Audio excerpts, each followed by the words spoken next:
तो दोस्तों अर्ज करता हूँ कि जो चले थे कभी अपने मंजिल के सफ़र में अकेले, उनके साथ आज पूरे के पूरे मेले हैं। कि जो चले थे अकेले अपने मंजिल की सफ़र में कभी, उनके साथ आज पूरे के पूरे मेले हैं। और जो रह गए किसी के इंतज़ार में, उनकी लाइफ में तो आज भी झमेले हैं। तो स्वागत है आप सभी का आपके अपने channel mathematics by Mohit Sharma में। आज हम इस वीडियो में पिछले जो हमारी वीडियो थी उसमें पॉलिनोमियल चैप्टर डिस्कस कर लिया था। तो आज हम इस वीडियो में पॉलिनोमियल चैप्टर के बाद थर्ड चैप्टर यानी linear equation in two variable के एमसीक्यूज लेकर आ गए हैं। तो इस वीडियो को पूरा देख लेना। Linear equation in two variable के जितने भी टॉपिक्स हैं उनके सारे के सारे कवर एमसीक्यूज लेकर आए हैं जो कॉमनली रिपीटेडली पूछे जा रहे थे हमारे एग्जाम में। तो शुरू करते हैं बिना टाइम वेस्ट किए आपकी वीडियो को।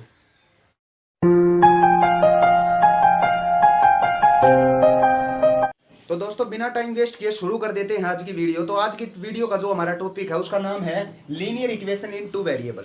तो linear equation in two variable का जो बेसिक पार्ट था, पूरा का पूरा कंसेप्ट, पूरी की पूरी क्वेश्चन, वो हमारे चैनल पर वीडियो अपलोड है। अगर कोई भी बच्चा अगर पूरे के पूरे कंसेप्ट और क्वेश्चनों को सीखना चाहता है तो हमारे चैनल पर जाएं, वीडियो को खोजें और उसके बाद उस वीडियो को देखने के बाद आप सबकी प्रॉब्लम हो जाएगी पूरी, या आपकी सारी प्रॉब्लम दूर करने के लिए आपके जो लिए इस वीडियो जो हमारा कंसेप्ट की वीडियो है उसका लिंक आपको डिस्क्रिप्शन में दे दिया जाएगा। तो आज हम इस वीडियो में शुरू करने जा रहे हैं हमारे linear equation in two variable के एमसीक्यूज। तो ऐसे ऐसे 10 एमसीक्यूज लेकर आया हूं जिसको देखने के बाद टर्म 1 में जितने क्वेश्चन आपके बनने वाले हैं उन सभी क्वेश्चनों का जवाब इस वीडियो में मिल जाएगा। क्यों?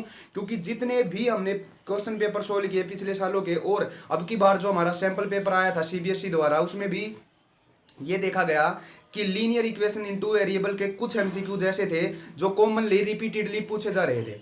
तो उन्हीं एमसीक्यूज को बनाकर आपके लिए मोस्ट इंपोर्टेंट 10 क्वेश्चन लेकर आया हूं। इन 10 क्वेश्चनों को देखने के बाद टर्म 1 में जितने एमसीक्यूज आएंगे इन 10 के अंदर से ही आपके बन जाएंगे। थोड़ा बहुत चेंजमेंट हो सकता है, ज़्यादा नहीं, क्योंकि और यूट्यूबरों की तरह ये नहीं कहता कि यही 10 क्वेश्चन आपके एग्जाम में मिलेंगे, नहीं, लेकिन इसी की तरह के आपको एग्जाम में क्वेश्चन देखने को मिलेंगे। तो शुरू करते हैं आज की वीडियो। तो आपको क्या होगा, स्क्रीन पर क्वेश्चन दिखेंगे और या उनका मैं सोल्यूशन करता चलता रहूंगा, क्योंकि अगर मैं क्वेश्चनों को भी लिखता रहा और ऑप्शंस लिखता रहा तो आपके लिए बहुत लंबी वीडियो हो जाएगी, बोरिंग वीडियो हो जाएगी। तो शुरू करते हैं आज की वीडियो। तो आज की वीडियो का पहला क्वेश्चन आपके लिए स्क्रीन पे पहला क्वेश्चन है, a pair of linear equations a1x plus b1y plus c1 equal to 0 and a2x plus b2y plus c2 is equal to 0 is said to be inconsistent. क्या कह रहा है? हमारे पास दो तरह की लीनियर इक्वेशन दी गई है। कैसी कैसी? एक है हमारे पास a1x plus b1y plus c1 is equal to 0 और दूसरी इक्वेशन है हमारे पास a2x plus b2y plus c2 is equal to 0। और ये कह रहा है कि अगर जब ये इक्वेशन इनकंसिस्टेंट होगी तो इन ऑप्शनों में से ये बताओ कि कौन सा ऑप्शन हमारा क्लियर होगा।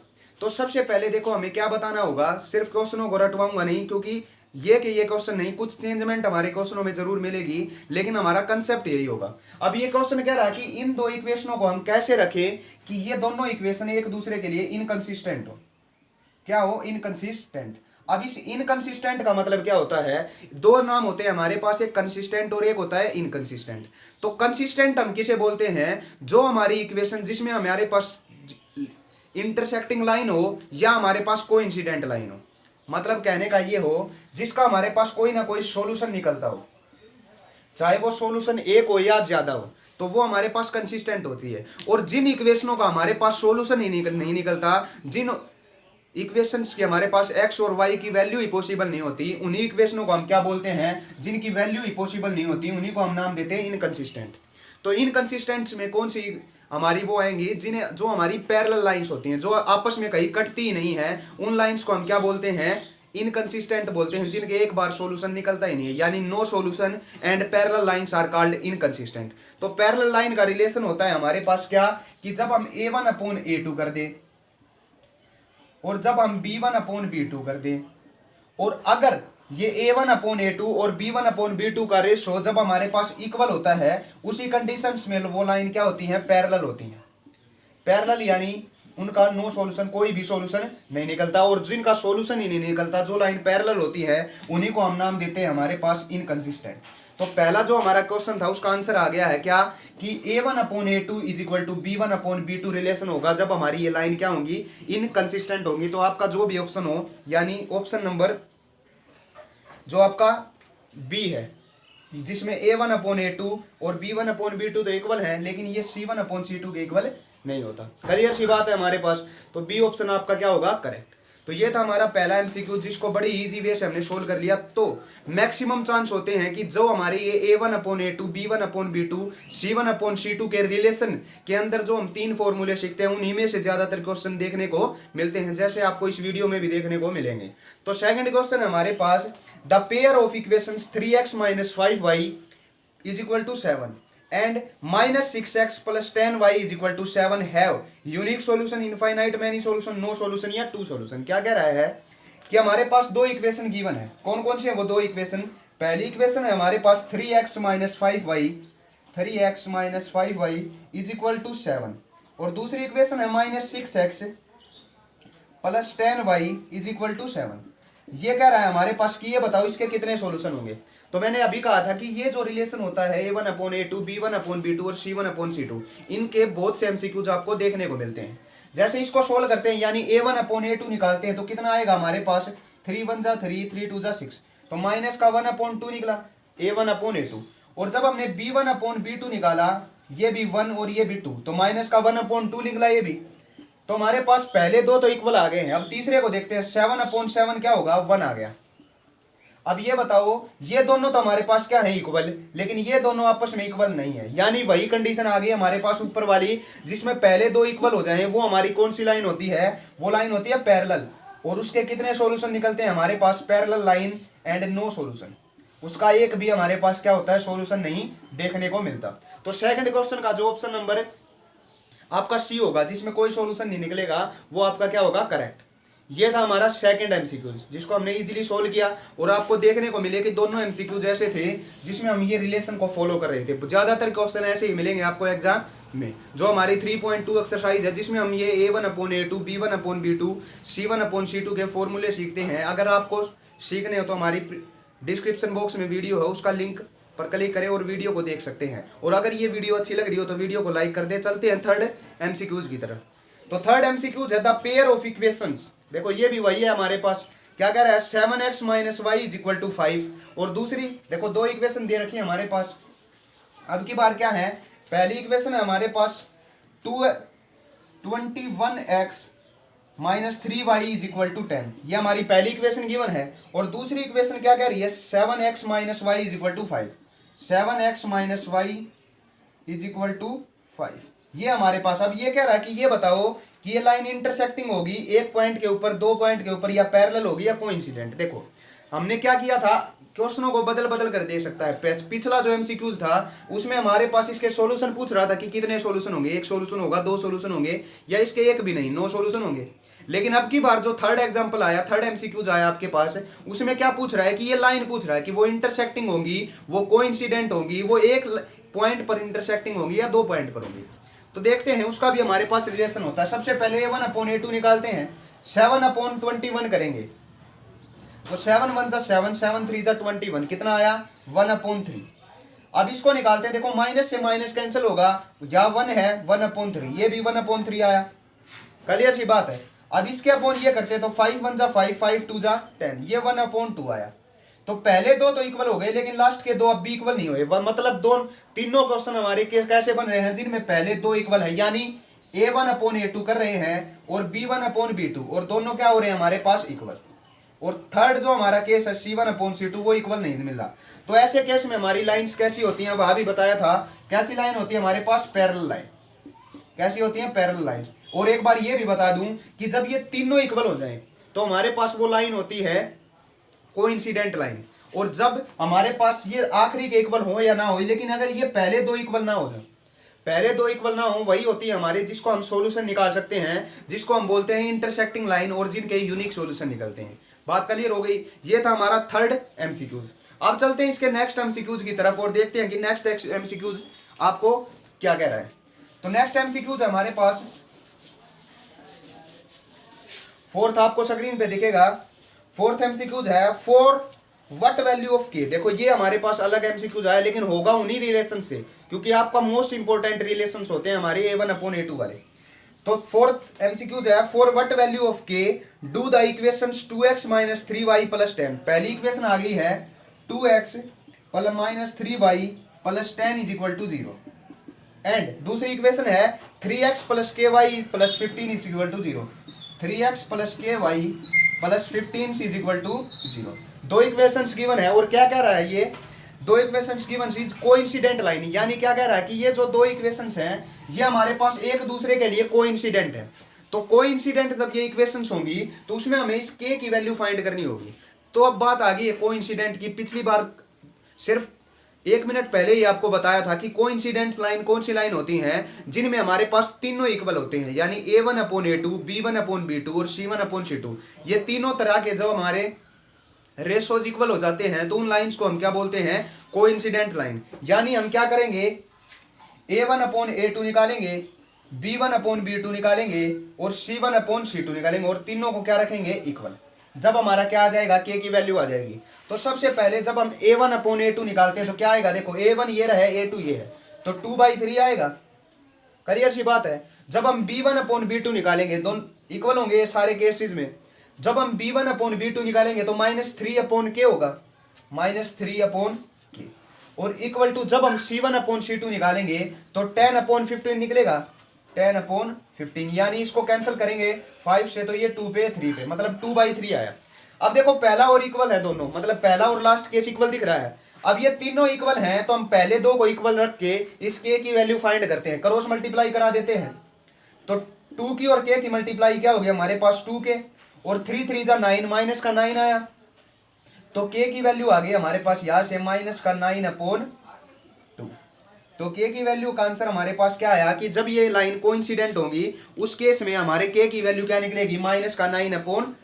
तो जो आपका ऑप्शन नंबर ए होगा वो क्या होगा, करेक्ट होगा। इस क्वेश्चन का आपको दिख भी रहा होगा। ये था हमारा फोर्थ क्वेश्चन जिसको हमने इजीली सोल्व किया। तो फोर्थ क्वेश्चन भी हमारा उन्हीं रिलेशंस के ऊपर बेस्ड था। तो आप ये क्वेश्चंस देखकर ये समझ सकते हैं कि इस चैप्टर में linear equation in two variables वाले चैप्टर में कौन सा सबसे इंपॉर्टेंट हमारा क्या है, एमसीक्यूज है, कौन सा हमारा कंसेप्ट है। अब चलते हैं नेक्स्ट क्वेश्चन की तरफ। तो नेक्स्ट क्वेश्चन क्या कह रहा है, इफ द लाइन्स गिवन्स बाय, देखो वही क्वेश्चन आपको रिपीटेडली पूछे जा रहे हैं, तो अब एग्जाम में इसी तरह के क्वेश्चन आपको पूछे जाएंगे।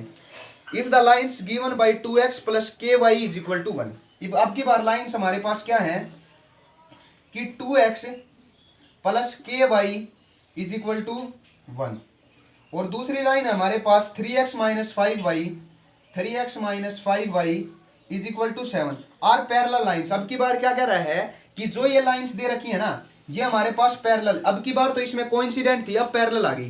पैरेलल में हमें पता है कि कौन सा रिलेशन हमारा फॉलो करता है, जब पहले दो इक्वल होते हैं, यानी a1/a2 और b1/b2 हमारे क्या होते हैं, इक्वल। तो a1/a2 निकालते हैं, वही आया 2/3 इज इक्वल टू b1/b2 क्या आया, k/-5, k/-5 माइनस यहां लगा सकते हैं। जब क्रॉस मल्टीप्लाई करेंगे तो k की 3 के साथ कितना आया, 3k इज इक्वल टू -5 की 2 के साथ करेंगे -10। तो k की वैल्यू यहां से हम निकालेंगे तो -10/3 निकलेगा। तो k की वैल्यू आ गई है -10/3। तो ये था हमारा क्वेश्चन नंबर 5 जिसको इजीली सोल्व कर लिया है। और देखा कि जब हमारे वीडियो का इंटरवल हुआ तब तक, मतलब आधी वीडियो चली, वहां तक हमारा एक ही रिलेशन घूम रहा है, क्योंकि पूरा का पूरा chapter linear equation in two variable base होता है हमारे इन्हीं 3 फॉर्मूलेज के ऊपर। क्या होता है कि वैसे तो हम इक्वेशंस को सोल्व करते हैं कि एलिमिनेशन मेथड से कर दिया, सब्स्टिट्यूशन से कर दिया, क्रॉस मल्टीप्लिकेशन से कर दिया, लेकिन जब हमारे पास सोल्व करना है ये तो दो इक्वेशंस देगा, उनका सॉल्यूशन पूछेगा। लेकिन इन सॉल्यूशंस की अलग जो कोई हमारे पास क्वेश्चन आता है वो इसी तरह के क्वेश्चन आपको देखने को मिलते हैं। यही था। तो चलते हैं अब नेक्स्ट क्वेश्चन की तरफ।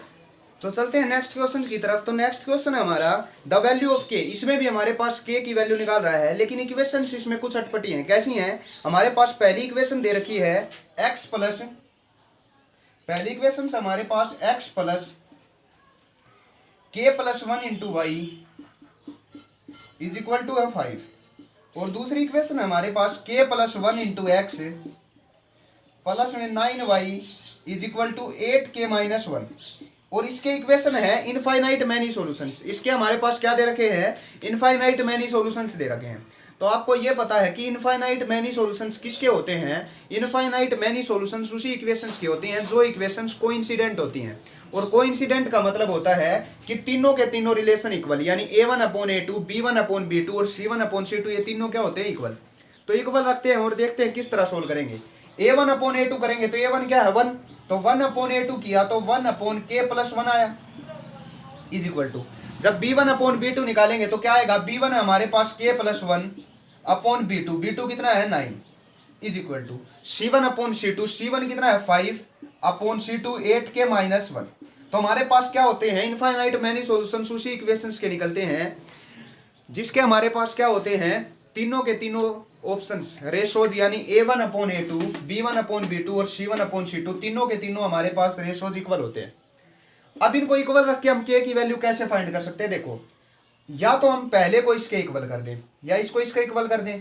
तो अब अगर हम पहले को और दूसरे को इक्वल रखते हैं तो हमारे पास क्या आएगा, देखो K की और K की मल्टीप्लाई होकर हमारे पास K² बन जाएगा, यानी हमारी क्वाड्रेटिक इक्वेशंस में घूमेगी इक्वेशन। लेकिन हम क्या रखते हैं, पहले को और तीसरे को इक्वल रखते हैं। अगर तीनों इक्वल है तो सब कुछ इक्वल होगा, यानी 1/K+1 को जब हमने इक्वल रख दिया 5/8K-1 से और क्रॉस मल्टीप्लाई कराई तो कितना आया, 5 को K के साथ मल्टीप्लाई 5K और 5 को 1 के साथ प्लस का 5 इज इक्वल टू 8K को 1 के साथ करेंगे 8K और 1 को -1 के साथ करेंगे -1, यही होगा हमारे पास। अब इस 5K को उस साइड ले जाते हैं तो क्या होगा, 8K में से ये 5K लेस हो जाएगा तो 3K बचेगा, 3K बचेगा। और इस -1 को इस साइड ले आते हैं तो ये -1 इस साइड आके प्लस का हो जाएगा, तो 5 में +1 जोड़ेंगे 6 बचा, 6 को इस 3 से कैंसिल करेंगे तो K की वैल्यू आ गई हमारे पास 2।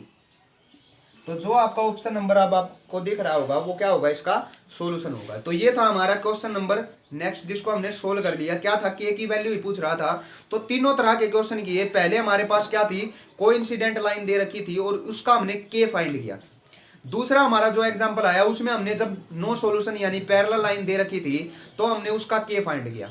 और अब तीसरी बार जब हमारे पास इनफाइनाइट मैनी सॉल्यूशंस दे रखा था तो उसमें भी हमने क्या कर दिया, इस K की वैल्यू को फाइंड कर दिया। अब चलते हैं नेक्स्ट क्वेश्चन की तरफ कि नेक्स्ट क्वेश्चन क्या कह रहा है हमारे पास, इफ द इक्वेशन, या हमारे पास इससे पहले ये देखते हैं the graph of equation 2x + 3y, कोई इक्वेशन दे रखी है 2x + 3y is equal to 5। ये कह रहा है कि इस इक्वेशन का ग्राफ बताओ कैसा होगा। ये कोई क्वेश्चन दे रखा नहीं, इस तरह के क्वेश्चन आपको देखने को नहीं मिलेंगे, लेकिन कई बार आपके लिए पूछ लेता है जब एग्जामिनर हमारा इजी के एग्जाम पेपर बनाता है। तो ये हमें पता है कि कैसी इक्वेशन हमारी ये लीनियर इक्वेशन है, और लीनियर इक्वेशंस का ग्राफ हमेशा क्या होता है, एक स्ट्रेट लाइन आता है। क्या आता है हमारे पास, स्ट्रेट लाइन। तो इसका ऑप्शन क्या हो जाएगा, स्ट्रेट लाइन आंसर होगा इसका। क्लियर सी बात है। अब चलते हैं नेक्स्ट क्वेश्चन की तरफ। तो नेक्स्ट क्वेश्चन है, if the equation x + 2y, हमारे पास नेक्स्ट इक्वेशन दे रखी है इसने कि x + 2y है, if the equation x + 2y is equal to 10, ये इक्वेशन गिवन है। और अब ये कह रहा है the value of y is equal to 6, तो y की वैल्यू इसने 6 दे दी और ये कह रहा है कि x की वैल्यू फाइंड करो, then the value of x will be. तो हमारे पास अगर y की वैल्यू आ गई है तो कुछ बचा ही नहीं। अब इस y की वैल्यू यहाँ पुट कर देते हैं, तो x + 2 की और y की मल्टीप्लाई यानी 2 की और 6 की मल्टीप्लाई 12 इज इक्वल टू 10। तो x की वैल्यू यहाँ से क्या जाएगी, जब 12 उस साइड जाके माइनस होगा तो 12 में से 10 जाएगा तो -2 बचा। तो हमारे पास x की वैल्यू आ गई कितनी, -2। ये था हमारा क्वेश्चन। इस तरह के क्वेश्चन भी पूछ सकता है। अब मैं आपको सोल्व कराता हूँ 2 इक्वेशंस जो हमारे पास एग्जाम में पूछ सकता है। अब वो इक्वेशंस कुछ भी हो सकती हैं, हम उन इक्वेशंस को कुछ भी लेकर चलेंगे और फिर उनका क्या करेंगे, सॉल्यूशन करेंगे।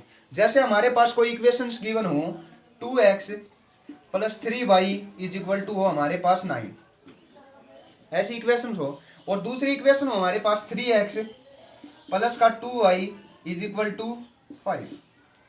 इस तरह की इक्वेशन भी गिवन हो सकती हैं। तो आपसे क्या कहेगा कि x और y की वैल्यू पूछेगा, यही पूछ सकता है। बस हमारा कंसेप्ट सिर्फ यही बचा है कि x और y की वैल्यू पूछ सकता है और कुछ भी नहीं करेगा, क्योंकि हमारा ये थोड़ी है कि प्रूव वाले क्वेश्चन देगा। या हमारे पास क्या होगा कि कुछ स्टेटमेंट वाले क्वेश्चन मिलेंगे, उसको भी सोल्व कराऊंगा। तो पहले इसको देख लेते हैं। तो हम क्या करते हैं, सबसे ईजी मेथड होता है हमारा एलिमिनेशन मेथड। तो इसको मल्टीप्लाई करा देते हैं 3 से, क्यों 3 × 2 = 6 हो जाएगा। अब ये 6 कैसे बनेगा, जब इसको मल्टीप्लाई करेंगे 2 से, क्योंकि 2 × 3 = 6। अब इसको मल्टीप्लाई किया तो कितना आया, 6x + 3 × 3 = 9y। Is equal to 9 को 3 से मल्टीप्लाई किया 27। अब इसको सोल्व करते हैं। 2 3 जा 6x प्लस 2 2 जा 4y इज इक्वल टू 5 2 जा कितना होगा 10। अब माइनस कर देते हैं इन नीचे वाली इक्वेशंस को, तो ये तो हुआ कैंसिल। 9y में से 4y जाएगा तो कितना बचा 5y बचा इज इक्वल टू 27 में से 10 गया 17। तो y की वैल्यू यहां से क्या आई हमारे पास 17/5 यानी 17/5। तो y की वैल्यू आ गई। अब इस y को वापस पुट कर देते हैं यहाँ, तो क्या आएगा देखो, यहाँ पुट करेंगे तो 3x प्लस 2 इंटू वाई की जगह 17/5 इज इक्वल टू 5। अब 3x एज इट इज, ये कितना हो जाएगा 2 और 17 हमारे पास 34/5 इज इक्वल टू 5। क्लियर से, या उसको उस साइड ले जाएंगे माइनस हो जाएगा, तो क्या बचेगा 3x एज इट इज, ये हो गया 5 माइनस 34/5। एलसीएम लिया तो 5 5 जा 25 को 34 में से लेस करेंगे माइनस का 9/5 इज इक्वल टू 3x। 3 को इससे कैंसिल किया 3 पे, तो x की वैल्यू आई माइनस का 3/5। तो हमारे पास x भी आ गया और y भी। तो ये होती है हमारी किसी भी इक्वेशंस का सॉल्यूशंस। जो हमारी x और y की वैल्यू होती है वही उन इक्वेशंस के क्या होते हैं, सॉल्यूशन होते हैं। क्लियर है बात। अब चलते हैं एक ऐसे कंसेप्ट की तरफ, एक ऐसे क्वेश्चन की तरफ जो आपको एग्जाम में पूछ सकता है। तो हमारे पास टर्म 1 में लीनियर इक्वेशंस इन 2 वेरिएबल में से सिर्फ 1 या 2 क्वेश्चन ऐसे बनते हैं स्टेटमेंट वाले, जो आपके लिए हर बार एग्जाम में पूछ सकता है। कैसे क्वेश्चन होते हैं वो पहले जो क्वेश्चन होते हैं वो होते हैं हमारे फ्रैक्शंस वाले। कौन से क्वेश्चंस, फ्रैक्शंस। अब इस फ्रैक्शंस का मतलब क्या होता है, फ्रैक्शंस होती है हमारी भिन्न।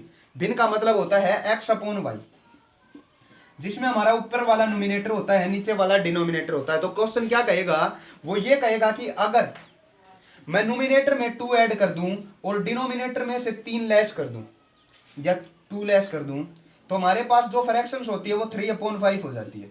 इस तरह के क्वेश्चन बना सकता है। या दूसरी इक्वेशन बनाने के लिए वो क्या कहेगा कि मैंने क्या किया, अब की बार 2 तो नोमिनेटर में ऐड कर दिया, 2 घटा दिया डिनोमिनेटर में से, तो फ्रैक्शन ये हो गई। दोबारा उसने क्या किया कि नोमिनेटर में सिर्फ ऐड कर दिया 1 और डिनोमिनेटर रख दिया एज इट इज, तो उसकी फ्रैक्शन हो गई 1/3। अब इसको सोल्व करके पहले हम इक्वेशन बनाएंगे, फिर उनका सॉल्यूशन। क्रॉस मल्टीप्लाई की तो कितना आया 5x plus 10 is equal to क्या हो जाएगा 3y माइनस 6। अब 5x as it is, 3y इस साइड आया माइनस का 3y और 10 उस साइड जाएगा तो माइनस का हो जाएगा। तो -6 में से -10 गया, माइनस का 16 हो गया। तो पहली इक्वेशन रेडी हो गई हमारी। अब यहां से क्रॉस मल्टीप्लाई करेंगे तो 3x plus 3 is equal to y 1 जा y। तो एक इक्वेशन आ गई 3x, ये y इस साइड आएगा माइनस का y, ये 3 उस साइड जाएगा माइनस का 3। दोनों इक्वेशंस रेडी है हमारे पास। अब देखो एलिमिनेशन मेथड क्या होता है, ये 3y है, अब इसको मैं 3 से मल्टीप्लाई करा दूं तो ये इक्वल हो जाएंगे और फिर हम इसका क्या निकाल सकते हैं, सॉल्यूशन निकाल सकते हैं। एक क्वेश्चन ऐसा बनाएगा हमारा एग्जामिनर टर्म 1 में और एक क्वेश्चन बनाएगा एज वाला। अब वो एज वाले क्वेश्चंस के लिए हमने वीडियो आपके लिए अपलोड पहले ही कर रखी है, तो टेंशन ना लें, आपका टर्म 1 बिल्कुल ही क्लियर होगा हमारा। तो आज इस वीडियो में सारे के सारे कंसेप्ट के क्वेश्चन आपने सीखे कि पहला और सबसे इंपॉर्टेंट क्वेश्चन यही है कि जो हमारे रेशोज होते हैं A1/A2, B1/B2 और C1/C2 के जो रिलेशंस होते हैं उनमें से ज़्यादातर आपके क्वेश्चन बनाए दिए जाते हैं। दूसरे क्वेश्चन बनते हैं एज वाले जिनकी वीडियो अपलोडेड है, और तीसरे क्वेश्चन बनते हैं हमारे ऐसे फ्रैक्शंस वाले। या अब सिर्फ एक कंसेप्ट बच गया, उसको और क्लियर कर लेते हैं। जब हमारे पास ऐसे क्वेश्चन दे दे 2/x plus 3/y is equal to 2 और दूसरी इक्वेशन दे दे 3/x plus 2/y is equal to 5, तो हम ऐसे क्वेश्चन लास्ट एक्सरसाइज की बता रहा हूं, वैसे ये पूछे नहीं जाते। इसमें हम क्या करते हैं 1/x को तो a मान लेते हैं और 1/y को b मान लेते हैं। तो हमारे पास ये इक्वेशंस क्या बन जाती हैं, ये हो जाती है, देखो 1/x की जगह a पुट किया तो 2a, ये हो गया 3b इज इक्वल टू 2।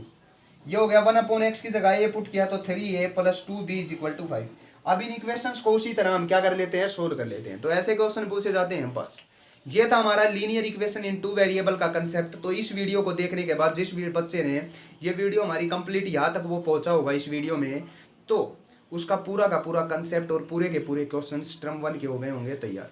उसे और कुछ भी करने की ज़रूरत नहीं होगी। जो आपको मैंने रेशोज के जो फॉर्मूले बताए हैं कि A1/A2, B1/B2, C1/C2, जब पहले 2 इक्वल होते हैं तो वो पैरेलल लाइन होती है, जब तीनों इक्वल होते हैं तो वो कोइंसिडेंट लाइन होती है, और जिसमें पहले दो इक्वल नहीं होते वो हमारी इंटरसेक्टिंग लाइन होती है, यानी जिसके यूनिक सॉल्यूशन निकलते हैं।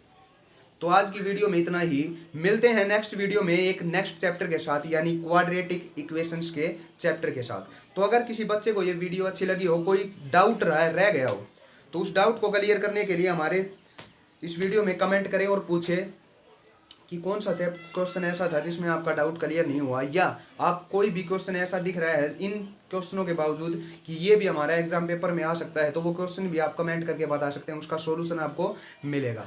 और नेक्स्ट वीडियो की जानकारी जल्दी से लेने के लिए चैनल को सब्सक्राइब करें, क्योंकि क्वाड्रेटिक इक्वेशन बहुत इंपॉर्टेंट चैप्टर होता है। हर बार एग्जाम में factorization method, completing square method और क्वाड्रेटिक फॉर्मूला मेथड में से क्वेश्चन बन ही जाता है। तो आज के लिए इतना ही, मिलते हैं नेक्स्ट क्वाड्रेटिक इक्वेशंस के साथ।